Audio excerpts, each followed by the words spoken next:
نے بھائی علاج بڑے کر دیے ہیں اور بڑے علاج ہو گئے ہیں اور کھڈا چ وڑ کے انہوں نے کڈو نا. الحمدللہ تلا گنج میں بھی ان کا ایسا علاج کیا, پیچھے پیچھے پولیس آگے آگے میں کہا دسو کتوں تک بچ دی. پھر پشاور جا کے علاج انہوں نے چھڑ دیو, اپنا مشن پیش کرو, اپنا عقیدہ اور اپنا مشن پیش کرو. اب نعروں سے گریز کرنا وقت بہت کم ہے. شاہ جی کا بھی آخر میں بیان ہے.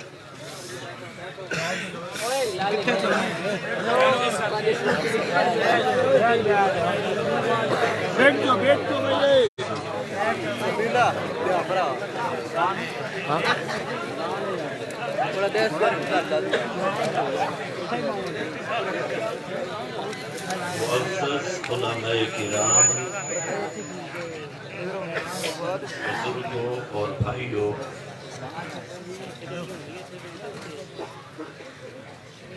رات کا تقریباً 1 بج چکا ہے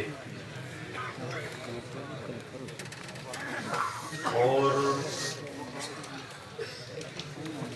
ابھی میرے بعد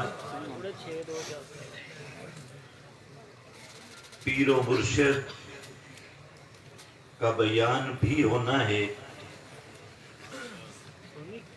اور انشاءاللہ جیسا کہ حضرت شیخ الحدیث دامت فیوضہم نے بعض باتیں عرض کی, تو میں توقع رکھتا ہوں کہ ہمارے پیر و مرشد دامت فیوضہم ان باتوں پہ اچھی طرح روشنی ڈالیں گے. میں صرف چند باتیں آپ حضرات کے سامنے عرض کرتا ہوں. سب سے پہلی بات کہ نوجوانان توحید و سنت کہ ان شاہینوں کو سلام پیش کرتا ہوں جنہوں نے محنت کر کے اتنا بہترین پروگرام سجایا ہے, اور نوجوانوں کو یقین دلاتا ہوں کہ انشاءاللہ مشن توحید و سنت کی خاطر ہر مقام پہ اللہ کے فضل سے ہم ان کے ساتھ ہیں, ہوں گے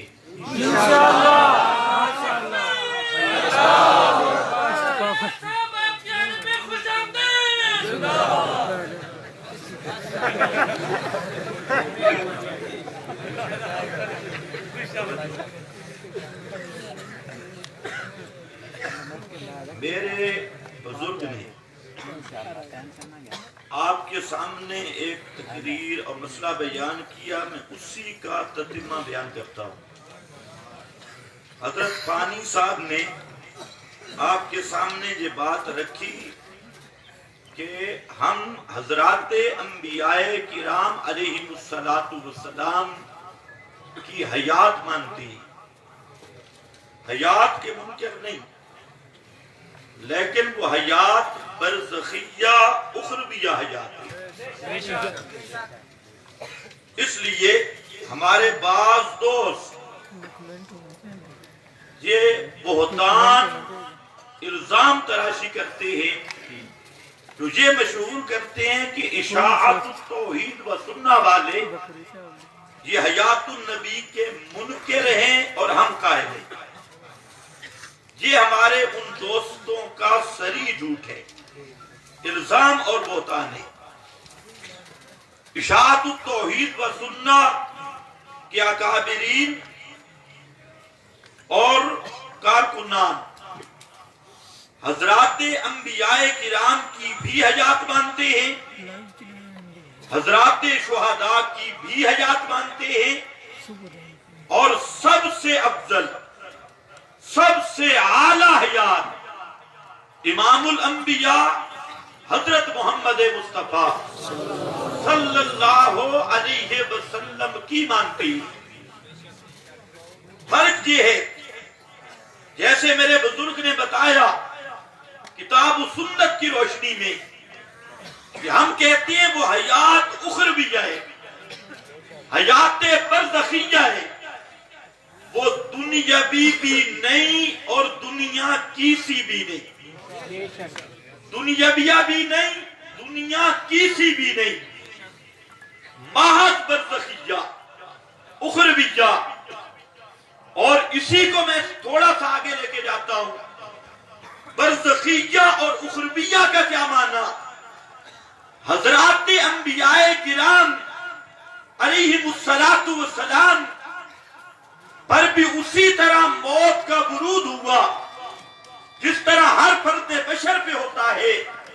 ان کی بھی پاک روحیں ان کے مقدس اجساد سے، مقدس اور پاک جسموں سے بالکلیہ طور پہ جدا ہوئی، ظاہراً باطناً تعلق کا انقطاع ہوا، اس کرنٹ کا انقطاع ہوا، اور وفات کے بعد حضرات انبیاء کرام علیہم السلام کے پاک جسم اسی زمین والی قبروں کے اندر محفوظ اور تر و تازہ خوشبودار موجود ہیں، جبکہ ان کی ارواح رفیق اعلیٰ میں استقرار پذیر ہے۔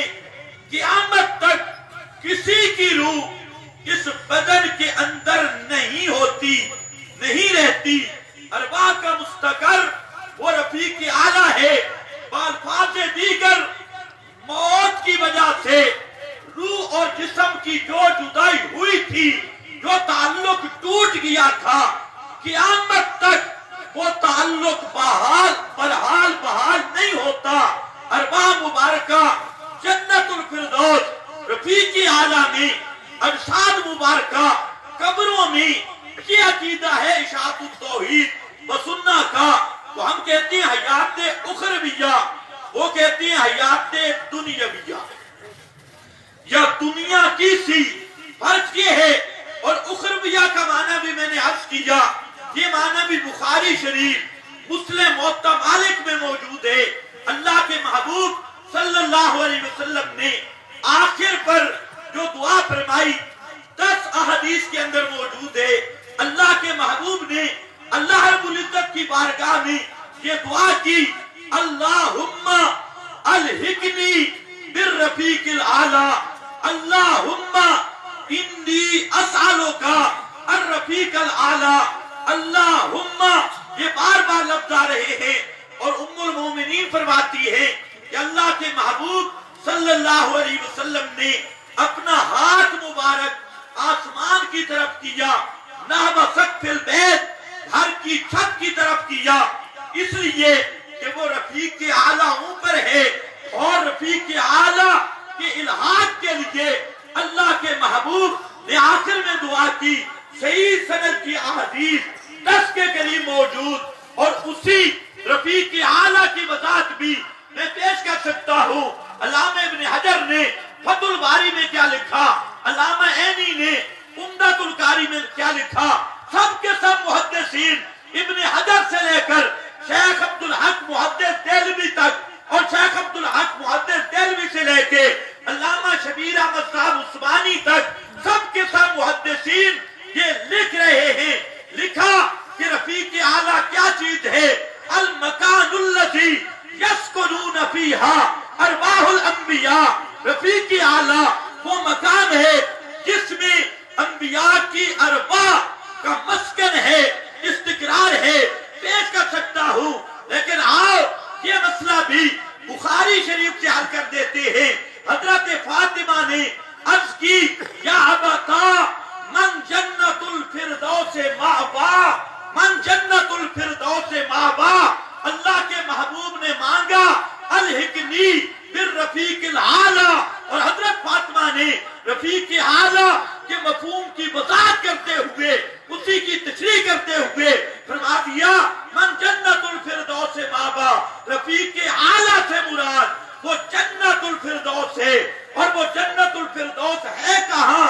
مولوی کہہ سکتا تھا وہ بھی زمین کے اندر آ گئی، جس طرح ملا نے تعریف کی۔ بخاری شریف میں اس شبہ کا جواب بھی آ گیا، فرمایا وہ رفیق اعلیٰ، وہ جنت الفردوس وہ کہاں ہے؟ فرمایا سقفہ عرش الرحمان، وہ جنت الفردوس اس کی چھت رحمان کا عرش ہے، رحمان کا عرش ہے۔ یہ تو وضاحت ہوگی کہ اخروی حیات سے مراد کیا ہے۔ اب ہمارے دوست وہ جو کہتے ہیں دنیاوی دنیا کی سی، یا روح مبارک نکلی نہیں، یا نکلی اور پھر بدن اقدس میں واپس آ گئی، ہم ان سے پوچھتے ہیں اس پہ ایک آیت لاؤ کہ حضرات انبیاء کرام کی ارواح مبارکہ کا ان ابدان سے اخراج نہیں ہوتا، اور ہم کہتے ہو پھر ارواح واپس آ جاتی ہے، اور حضرات انبیاء کی حیات دنیاوی نہیں مانا کہ ارواح ان ابدان کے اندر موجود ہوتی ہے۔ ہم کہتے ہیں چلو پہلی شک پر قرآن پیش نہیں کر سکے اور نہیں کر سکتے، دوسری شک پہ آؤ کہ اخراج کے بعد اعادہ کہ ارواح مبارکہ پھر ان ابدان کے اندر ہوتی ہے۔ ایک آیت لاؤ قرآن مقدس کی، لیکن آیت نہیں۔ ہم کہتے ہیں حدیث لاؤ، حدیث بھی نہیں۔ ہم کہتے ہیں صحابی کا فرمان لاؤ، وہ بھی نہیں۔ ہم کہتے ہیں 4 اماموں میں سے کوئی امام لاؤ، لیکن کعبہ کے رب کی قسم ان کے ساتھ ایک امام بھی نہیں۔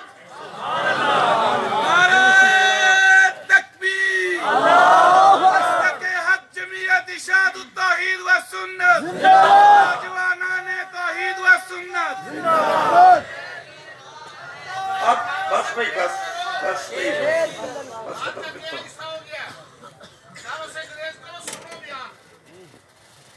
قرآن بھی نہیں، مصطفیٰ کا فرمان بھی نہیں، صحابہ کا حوالہ بھی نہیں، اور 4 اماموں میں سے کوئی امام بھی نہیں۔ اب ہمارے وہ دوست آئے، کہتے ہیں یہ کہاں سے آیا دنیاوی؟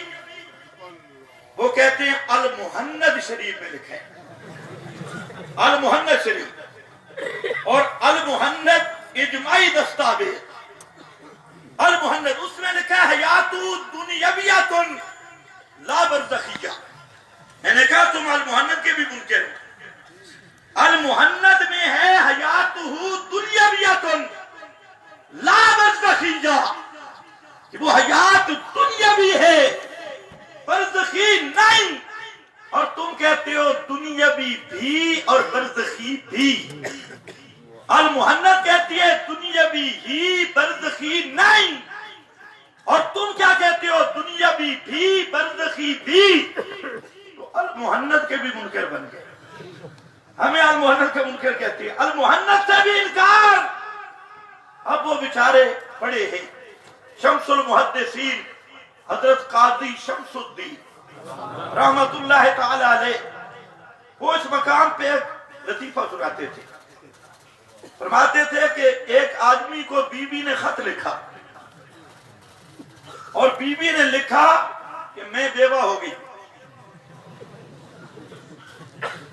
میں بیوہ ہو گئی۔ اس نے خط پڑھا، رونا شروع کر دیا۔ تو کسی نے کہا بھئی کیا مسئلہ ہے؟ اس نے کہا میرا بڑا نقصان ہوا ہے، بڑا نقصان ہوا ہے۔ اس نے کہا کون سا نقصان؟ اس نے کہا خدا کے بندے میری بیوی بیوہ ہو چکی ہے۔ انہوں نے کہا بھئی آپ بیٹھے جو ہیں، خامن زندہ ہے تو بیوی کیسے بیوہ ہو گئی؟ اس نے کہا کیا کروں، یہ لکھا بھی تو پڑا ہے، خط بھی تو آیا ہے، خدا کی قسم یہ بیچارے آپ پھنس چکے، یا المحند بھی تو آ گئی نا، اور المحند آئی، وہ ایسا کڑا بن گئی۔ اب وہ نکلے کیسے؟ لکھا ہے وہ فوجی والا خط لکھا ہوا ہے، المحند پڑھی ہے،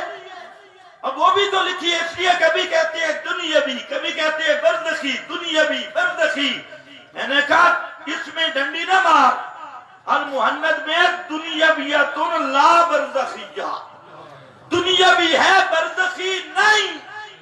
اب منظر المحند کو، اس لیے میرا بھائی ان کی بھی اصلاح کے لیے عرض کرتا ہوں، یہ قانون سب علماء جانتے ہیں، سب اہل دین جانتے ہیں کہ عقیدے کا مسئلہ کتاب اللہ کی نص قطعی دلالت، اور اگر حدیث پیش کرنی ہے قطعی ثبوت یعنی متواتر، قطعی دلالت، صریح دلالت لانی ہوگی۔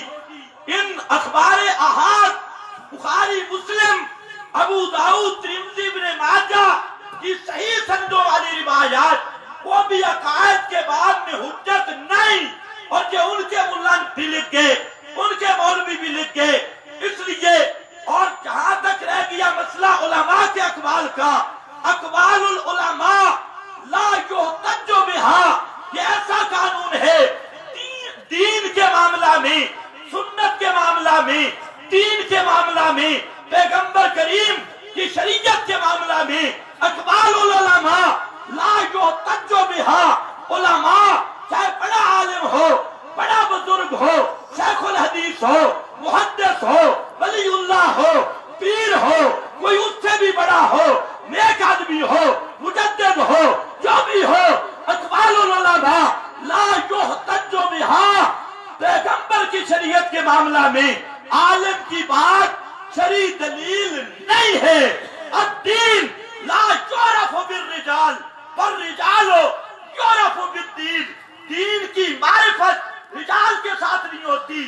حضرت عبداللہ بن مبارک نے فرمایا الدین لا یعرف بالرجال والرجال یعرف بالدین۔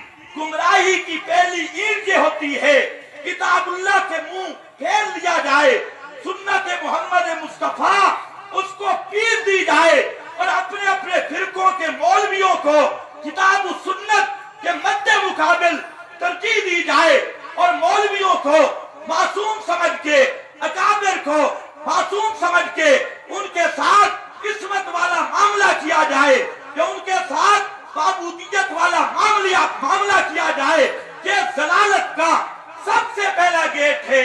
اور ہمارے دوست اسی چکر میں پھنسے ہوئے، اور محند میں لکھا ہے، اور ماننی المحند بھی نہیں۔